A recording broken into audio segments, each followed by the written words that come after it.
नमस्कार दोस्तों, मैं एक सर्वे चंद्रशेखर उगले आपका अपने शेयर मार्केट यूट्यूब चैनल पे स्वागत करता हूँ। हम देखेंगे क्वार्टर थ्री रिजल्ट 25 तारीख का Punjab national bank, Shriram finance, E small bank and Cholamandalam investment. अब उसमें हम पंजाब नेशनल बैंक का देखेंगे। पंजाब नेशनल बैंक का पी रेशियो जो हमारे 6 पॉइंट है उसके मुताबिक है। प्राइस टू बुक रेशियो भी सही है। 10,000 करोड़ से ज्यादा होना, 15,000 करोड़ से ज्यादा होना चाहिए, लेकिन ये तो लार्ज कैप है। 1,12,530 करोड़ का इसका कैपिटल है। एक साल में इसके रिटर्न्स अगर आप देखोगे तो 105% रिटर्न दिया है। अब हम इसका फाइनेंशियल देखेंगे। फाइनेंशियल में हम क्वार्टरली रिजल्ट देखेंगे। क्वार्टरली से हमें पता चलेगा।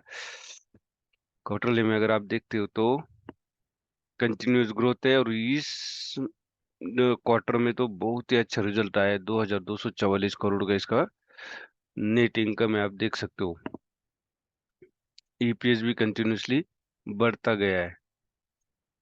अब एनुअल में अगर हम देखेंगे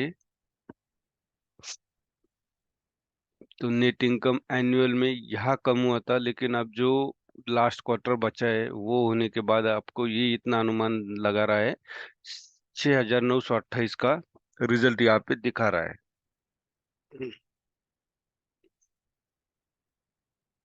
तो रिजल्ट बहुत अच्छा है। पंजाब नेशनल बैंक अच्छा काम कर रही है। फ्री कैश फ्लो भी इनके पास है, मतलब हमारे ये 3.4 पॉइंट सही है।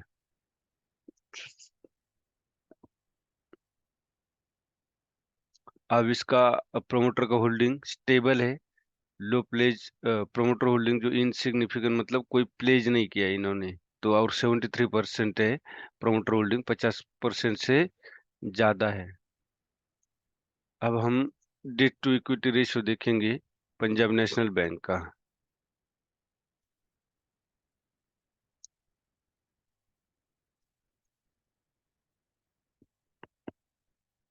इसका डेट टू इक्विटी रेशियो भी 1 से कम है।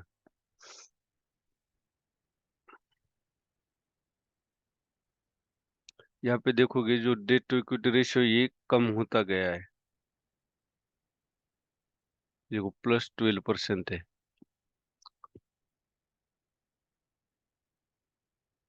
अब इसका टेक्निकल एनालिसिस देखना बेहद जरूरी। टेक्निकल एनालिसिस में क्या आपको देखने को मिलता है? टेक्निकल एनालिसिस में ए हार्मोनिक का एबीसीडी पैटर्न है। एबीसीडी पैटर्न के अनुसार इसका टारगेट था 100 रुपए का।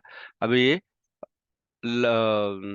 106 का हाई लगाया हुआ है। अभी एक्चुअली इसकी बाइंग अगर मैं बताऊं तो आपको कहा थी कि एक बाइंग तो इसकी यहाँ पे बन रही थी, जो ब्रेकआउट के बाद अगर आप देखोगे तो एक बाइंग इसकी 47 पे थी। सेकंड बाइंग इसकी ये वाली थी 74 पे। 74 पे क्यों थी? लॉजिक ये था कि यहाँ से एक पुल बैक आया। आप देख सकते हो 0.5 या 0.618, ये जो गोल्डन रेशियो है यहाँ तक पुल बैक आया, हैमर कैंडल दी। ये जो वीक है ना, ये वीक ये दर्शाती कि इसमें बायर्स का फोर्स ज्यादा है, तो इसके ऊपर हमने बाय करना था 74 के ऊपर। अब सेम सेम मैं ये क्यों बता रहा हूँ आपको, सेम लागू है। ये अगर यहाँ आसपास कहीं आता है 85 के, तो हम यहाँ बाय करेंगे, वरना करेक्शन का इंतजार करना पड़ेगा। आप यहाँ पे हैंगिंग मैन बन सकती है ये कैंडल, जो टॉप पे हैमर कैंडल बनती है उसको हैंगिंग मैन बोलते हैं, तो ये हैंगिंग मैन भी बन सकती है। इसलिए वेट करें करेक्शन का। अगर नहीं होता तो जाने दीजिए, दुनिया भर के स्टॉक है, हम दूसरा ढूंढ लेंगे। लेकिन ये स्टॉक मुझे अच्छा लगा, अपने सारे पॉइंट इसमें फिट है, और ये आरएसआई भी अपवर्ड डायरेक्शन में है। 50 EMA के ऊपर ये ट्रेड कर रहा है। तो ये अगर थोड़ा करेक्शन आता है तो आप जरूर इसमें एंट्री कर सकते हैं। अब हम देखेंगे दूसरा stock, Cholamandalam investment.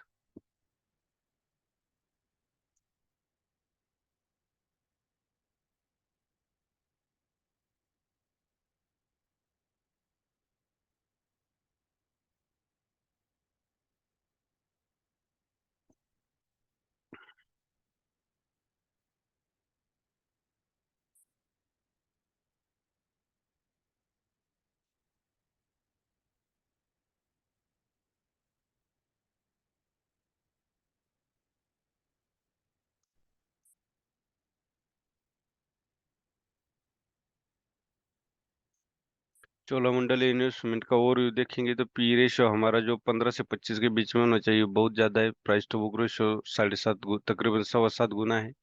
Large cap stock है, कैपिटल में फिट है, लेकिन ये 2 पॉइंट हमारे नेगेटिव हो जाते हैं। अब फाइनेंशियल हम देखेंगे।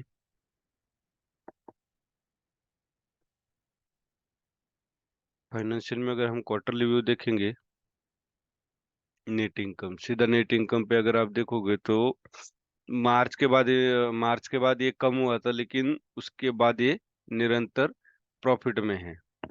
सॉरी, प्रॉफिट में नहीं, ग्रोथ में। प्रॉफिट में तो है ही, ग्रोथ में हमें चाहिए ग्रोथ।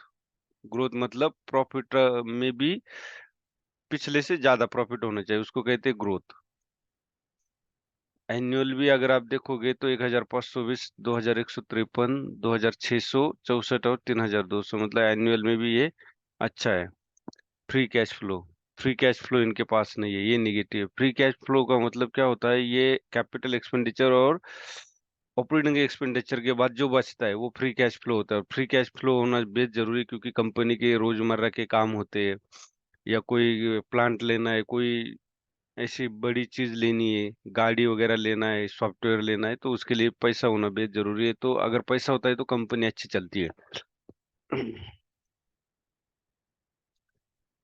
लो प्रोमोटर होल्डिंग मतलब कोई प्लेज नहीं है। यहाँ प्रमोटर होल्डिंग इन्होंने 1.08% कम की है। प्रमोटर होल्डिंग 50% से ज्यादा है, ये एक पॉइंट अपना नेगेटिव जाता है कि यहाँ प्रमोटर होल्डिंग डिक्रीज की है। अब इसका डेट टू इक्विटी रेशियो 6.81 है। 21 में देखोगे तो 6.67 था, अभी बढ़ा है। तो अब इसका टेक्निकल एनालिसिस देखेंगे। फंडामेंटली ये मुझे 50-50 लगा है।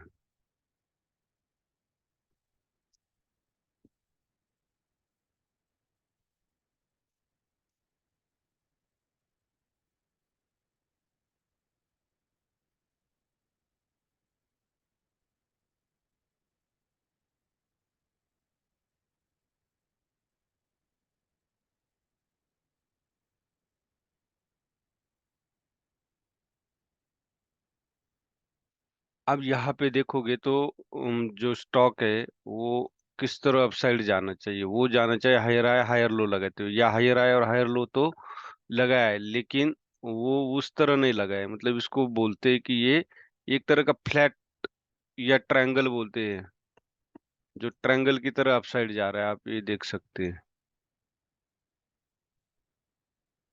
सॉरी, ये वेज बनते जा रहा है। तो मार्केट अपसाइड जाना है तो इस तरह जाना चाहिए। अब ये जा रहा है, छोटे छोटे हायर आए, छोटे छोटे हायर लोज लगाते हुए ऊपर जा रहा है। तो ये एक इसका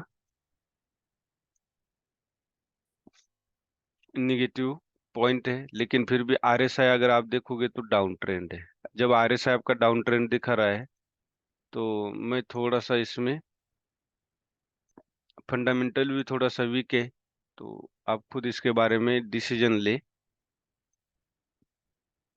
ये देख सकते हो। जो मैंने आपको दिखाई दिया कि स्टॉक किस तरह अपसाइड जाना चाहिए, जिससे कि हमें कम समय में अच्छा मूवमेंट मिले, या स्टॉक जाने की, अपसाइड जाने की चांसेस ज्यादा होते हैं। अब यहाँ देखोगे तो ये इन्वर्टेड हैमर बना है, इसको शूटिंग स्टार भी बोल सकते हैं हम। ये शूटिंग स्टार भी है, यहाँ से ब्रेक होता है। फिर भी आपको अगर लेना ही है, अगर आप चाहते हो लेना है, तो वो इस लाइन के आसपास आप इस तरह लाइन मारिए, अगर इस लाइन के आसपास आता है तब आप इसको बाय कीजिए, वरना आप वेट कीजिए 1090 के आसपास जब आएगा तब आप इसको बाय कीजिए। ये हो गया चोलामंडल का डेट टू इक्विटी रेशियो, भी हमने देख लिया, वो बड़ा है। अब हम देखेंगे श्रीराम फाइनेंस।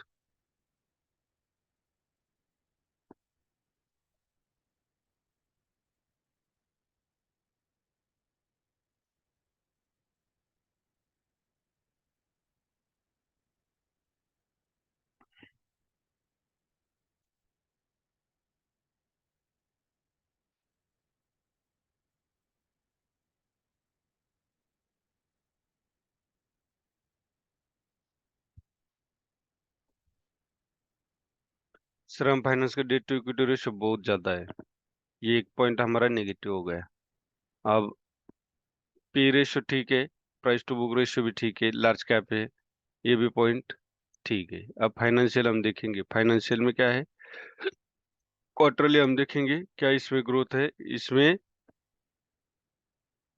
निरंतर ग्रोथ है। अब हम एनुअल देखेंगे। एनुअल में क्या है, एनुअल में भी देखोगे तो इसमें निरंतर ग्रोथ है और इस बार तो अच्छा रिजल्ट दिखा रहा है। जो एक क्वार्टर के बाद पूरा साल का दिखाई जाएगा तो वो अच्छा दिखाई दे रहा है। अब cash flow, free cash flow इनके पास निगेटिव, 2 पॉइंट हमारे इसमें निगेटिव हो गए। होल्डिंग, ये पॉइंट पॉजिटिव हमारा, होल्डिंग कोई कम नहीं की है उन्होंने और प्लेज भी नहीं है, लेकिन होल्डिंग इनकी बहुत कम है प्रमोटर की, 25.43% है। मतलब इसमें हमारे 3 पॉइंट निगेटिव है श्रीराम फाइनेंस में। अब देखो, मैंने ये हार्मोनी का एबीसीडी पैटर्न लगाया तो ये टारगेट अचीव करने के बाद अगर आप देखोगे तो यहाँ छोटी छोटी ये स्पाइनिंग टॉप कैंडल जिसको बोलते हैं, इसमें बायर्स और सेलर्स बराबर का फोर्स होता है, ये बनी है। इसके नीचे से ये नीचे आ सकता है। अगर फिर भी आपको बाय करना चाहते हो तो मेरा मानना है कि 2057 के आसपास बाय करना चाहिए। इतना हाई टॉप पे नहीं, और एवरेज करना पड़े तो आपको इसको 1768 के आसपास इसको एवरेज करना चाहिए। यहाँ पे एवरेज करना चाहिए। टेक्निकल एनालिसिस में आपको बता दिया। इसका जो मूवमेंट है ये आप देख सकते हो, सिमेट्रिकल ट्रायंगल के बाद ये बना। ये सिमेट्रिकल ट्रायंगल इसको बोलते हैं, जो लोअर हाई लगाता है और हायर लो लगाता है, तब बनता है सिमेट्रिकल ट्रायंगल। तो ये हो गया हमारा श्रम फाइनेंस का। अब हमारा बच्चा है ये यू स्मॉल बैंक।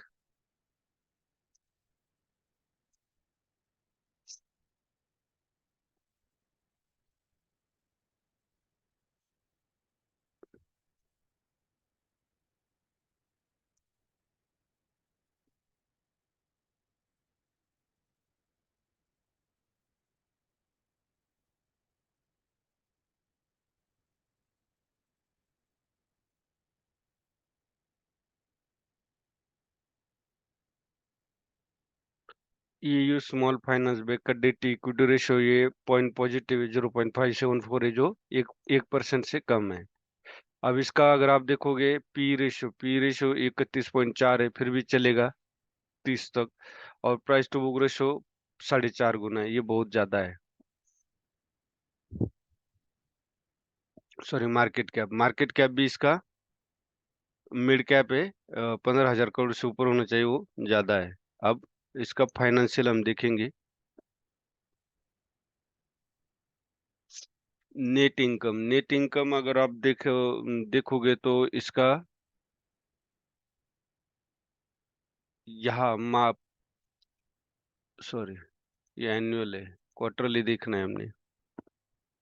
क्वार्टरली में नेट इनकम अगर आप देखोगे तो जून में कम हुआ था, उसके बाद सितंबर में बढ़ा है, अभी दिसंबर का भी रिजल्ट कम लगा है, प्रीवियस क्वार्टर से दिसंबर का कम लगा है। न्यूज में आप देखोगे तो यही छल कपट करते हैं, वो पिछले साल के क्वार्टर से कंपेयर करेंगे या तो पिछले एनुअल का को कंपेयर करेंगे, जबकि एनुअल का एक क्वार्टर बाकी है, उससे पहले वो उससे कंपेयर करना शुरू कर देंगे। तो ये हो गया, नेट इनकम कम है इसका, प्रॉफिट में है लेकिन ग्रोथ नहीं है। अब एनुअल भी देखोगे नेट इनकम में तो यहाँ पे देखो 2022 में कम हुआ था, 2023 में बढ़ा है।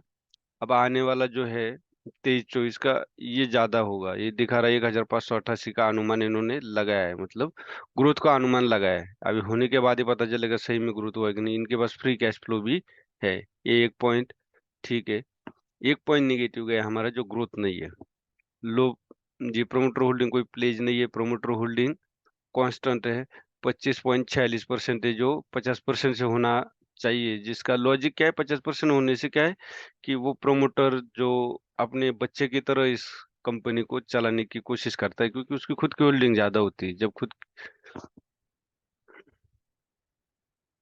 और इसका डेट टू इक्विटी रेशियो भी हमने देखा। अब हम इसका टेक्निकल एनालिसिस, अब टेक्निकल एनालिसिस में अगर आप देखोगे तो ये यम पैटर्न बना है, इसको बोलते हैं यम पैटर्न। मैंने ये जो लगाया है ये हार्मोनिक का गार्टली पैटर्न है, ये गार्टली पैटर्न है, तो इसके अनुसार ये 604 के आसपास।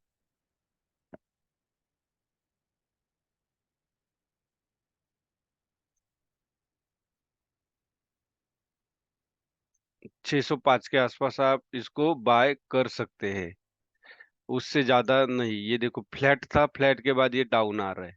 ये जो आरएसआई था फ्लैट था, डाउन आ रहा है और यहाँ जो रेड कैंडल की हाइट बढ़ी है, बल्कि अगर हमें बाय करना है तो कोई एक बीच में जैसे ये कैंडल बढ़ी है, तो इस तरह कोई एक वॉल्यूम बड़ी मात्रा में आना चाहिए, तभी मार्केट अपसाइड जाने की मतलब स्टॉक अपसाइड जाने की चांसेस होते। तो आप इसके आसपास कहीं आता है तो बाय कीजिए, इस तरह एक लाइन ड्रॉ कीजिए और इस लाइन पे आने के बाद भी आप बाय कर सकते हैं, क्योंकि इस लाइन का सपोर्ट लेते हुए वो अपसाइड जा रहा है।